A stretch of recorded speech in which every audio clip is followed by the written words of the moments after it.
शव यात्रा। अमरपुर नाम के एक गांव में विमल हलवाई अपने 2 छोटे बच्चों और बीवी के साथ रहता है। विमल की पत्नी ज्योति भूत प्रेत जादू टोने में बहुत माना करती थी। इसका बिल्कुल विपरीत विमल इन चीजों को दक्यानुसी माना करता था। रोज की तरह विमल अपने मिठाई की दुकान जाने के लिए निकलने की हड़बड़ी में होता है। मैं निकलता हूँ ज्योति, देरी हो जाएगी, दुकान भी खोलनी है मुझे। अजी ध्यान से, आज अमावस्या है। रास्ते में कोई कपड़ा या कुछ भी गिरा हो तो उसे लांग मत दीजिएगा, बगल से चले जाइएगा। अरे ऐसे तो तुम मुझे पागल ही कर दोगी क्या? हाँ, मैं नीचे देखकर चलूं कि सामने से कोई गाड़ी घोड़ा आकर मेरे ऊपर से चला जाए? दोनों हालत में तो मेरी ही मौत है। अरे क्यों सुबह सुबह इतनी अपसुगनी बातें कह रहे हो जी? मेरे गांव में तो ऐसा आंखों के सामने होता हुआ देखा है मैंने, इसीलिए कहती हूँ, वरना मुझे क्या, पड़ोसी को तो नहीं कहना चाहती मैं। पति हैं आप मेरे, इसलिए बोल रही हूँ। विमल अपनी मिठाई की दुकान चला जाता है। दुकान पर पहले से ही ग्राहकों की लंबी लाइन लगी हुई थी। ये लो, वहाँ ज्योति अमावस्या को लेकर परेशान है और आज तो हमेशा से ज्यादा ही लंबी लाइन लगी पड़ी है। अच्छी खासी बिक्री होगी आज। विमल दुकान खोलता है। एक के बाद एक ग्राहक उसकी दुकान पर मिठाई ले रहे होते हैं। तभी गांव की एक बूढ़ी औरत विमल से कहती है, जिस तेजी से बिक्री हो रही है, कहीं किसी की नजर ना लग जाए, नींबू मिर्ची टांग ले। अरे क्या चाची तुम भी, ये सब नजर बजर कुछ नहीं होता है। कैसे लोग हैं मेरे आसपास। अपनी दुकान से शाम को विमल हंसते कूदते वापस घर आता है। हाँ, आज तो अच्छी खासी बिक्री हुई है।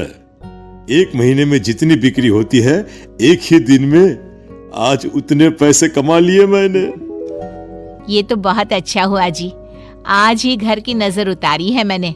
बिक्री तो अच्छी होनी ही थी। अच्छा, तुम खाना लगा दो, सारा माल बिक चुका है। मुझे शहर जाना होगा, कुछ चीजों की जरूरत पड़ेगी। रात भर मिठाई बनाऊंगा, तब जाकर कल सुबह दुकान खोल पाऊंगा। खाना खाकर विमल शहर जाने के लिए निकल पड़ता है।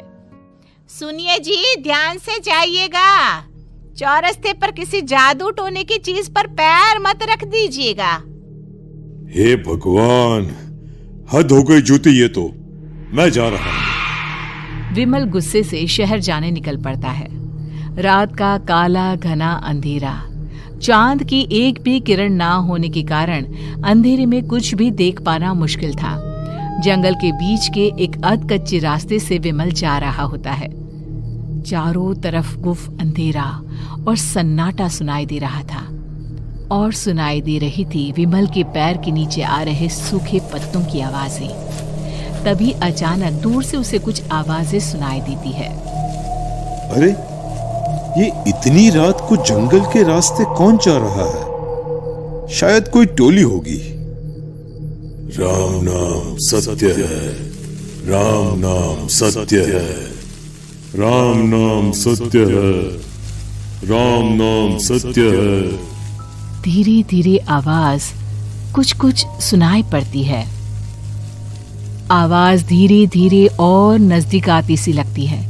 विमल देखता है कि उसके सामने से सजी धजी सफेद कपड़े में लिपटी एक अर्थी निकल रही है, जिसके साथ 5 लोग ही थे। 4 आदमियों ने उसे कंधा दिया हुआ था। एक मटका लिए आगे आगे बढ़ रहा था। विमल के बिल्कुल सामने आकर अर्थी रुक जाती है। उसमें से एक आदमी विमल से कहता है, अरे भाई, जरा अर्थी को कंधा लगाना, मैं बहुत थक गया हूँ, बड़ी मेहरबानी होगी। हाँ भाई, कंधा तो मैं लगा दूं, पर रात को 12 बजे ये शव यात्रा, इस समय कौन अर्थी ले जाता है? तभी विमल को ऐसा लगता है कि शव में से आवाज आई, ये आवाज। मजबूरी है भाई, आप कंधा दीजिए, मैं रास्ते में सब बताता हूँ आपको। विमल अर्थी को कंधा दिए चल रहा होता है कि उसे ऐसा लगता है कि हाथ में मटका लिए जो आदमी शव के आगे चल रहा है उसके पैर उल्टे हैं। क्या हुआ भाई, हकला क्यों रहे हो? वो आपके साथी के पैर उल्टे। विमल अपनी बात पूरी भी नहीं कर पाता कि वो देखता है कि उस आदमी के पैर तो सीधे ही हैं। अरे नहीं, कुछ नहीं, मुझे शायद वहम हुआ होगा। धीरे धीरे सब आगे बढ़ रहे होते हैं। तब विमल को अचानक लगता है मटके में से एक हाथ बाहर आ रहा है। विमल घबरा जाता है। इसके पहले वो कुछ बोल पाता, कल्लू कहता है, मेरा नाम कल्लू है। हम 6 दोस्त थे, जिसमें से एक को तो तुम सोया हुआ देख रहे हो। इतनी पक्की दोस्ती थी कि जैसे हम सब सगे भाई हैं। पर किस्मत का कोई क्या कर सकता है। आज से 4 साल पहले एक नदी में हम सब नहाने गए थे, जिसमें डूबकर राजेश की मौत हो गई। किसी मजबूरी के कारण हमें उसकी अर्थी को रात को ही शमशान घाट ले जाना पड़ा। हम 5 उसे ले जा रहे थे। 4 साल पहले आप 5 में मैं कुछ समझा नहीं। मंकू अपनी गर्दन पीछे घुमाकर अपनी आंखें बड़ी बड़ी कर विमल से कहता है, अरे भाई, पूरी कहानी खत्म होने दो, फिर बीच में बोल लेना, ठीक है? तभी रास्ते में एक हादसे में अपने दोस्त के साथ हम सभी मर गए। वो सामने देखो, हमारा दोस्त। विमल सामने देखता है। उसे दिखता है कि एक ऐसा आदमी जिसका शरीर कई जन्मों से पानी के अंदर रहने के कारण सफेद पड़ गया है।